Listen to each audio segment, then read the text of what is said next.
Hello, I'm Bob Brown. Welcome to 2020 in Touch. Made in the USA. That's a label that applies to young entrepreneurs who are going to share the secrets of winning in America this Friday on 2020. Elizabeth Vargas reports.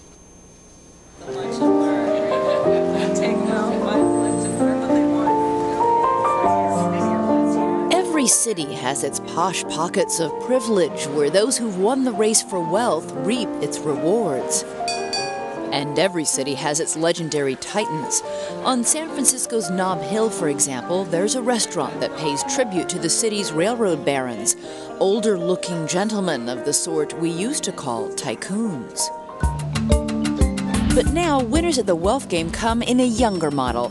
Ben Kasnoka is not even old enough to vote, but he founded $1 million Bay Area business. We work with 75 local governments. We have about 3,000 employees who log into our applications every day, and we have 7 people full-time in San Francisco. And you're how old? 19. Ben's winning business idea began when he and some young teenage friends went to the old Candlestick Park. The seats were incredibly dirty, and the whole atmosphere of the stadium was pretty depressing, and we wanted to complain to the city of San Francisco.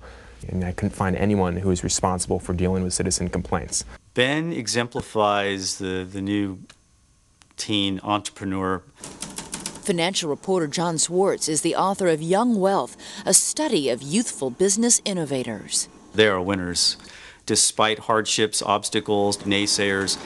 I call them Generation Google because with the internet, in a sense, it's leveled the playing ground, so anybody with a good idea and who's willing to work hard can start a company from scratch over the web, and that's what Ben did, and that's what these other kids are doing.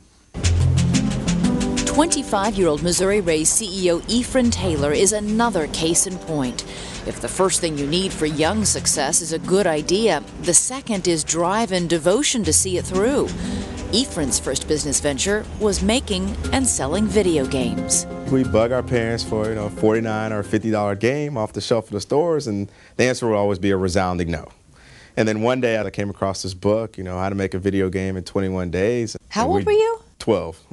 And we didn't have a computer at the house, so I had to stay after school, in middle school, every day after basketball practice and use the school's computers. And I had to teach myself the math and the logic that kind of went behind it. I just really went for it and created this game, How much did you charge for a copy of it? $10. $10? And, one kid told another kid, and then, it just kind of went from there, Those $10 game sales helped finance a bigger idea.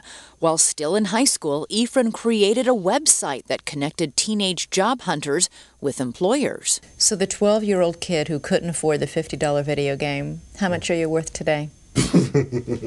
Wow, that is a very interesting question. I don't know. Ballpark? Maybe 20 million on a bad day. We hope you'll watch 2020 on the air every Friday night at 10, 9 Central Time. And check in online for our daily webcasts and upcoming stories at abcnews.com. I'm Bob Brown. For all of us at 2020, we're in touch, so you be in touch.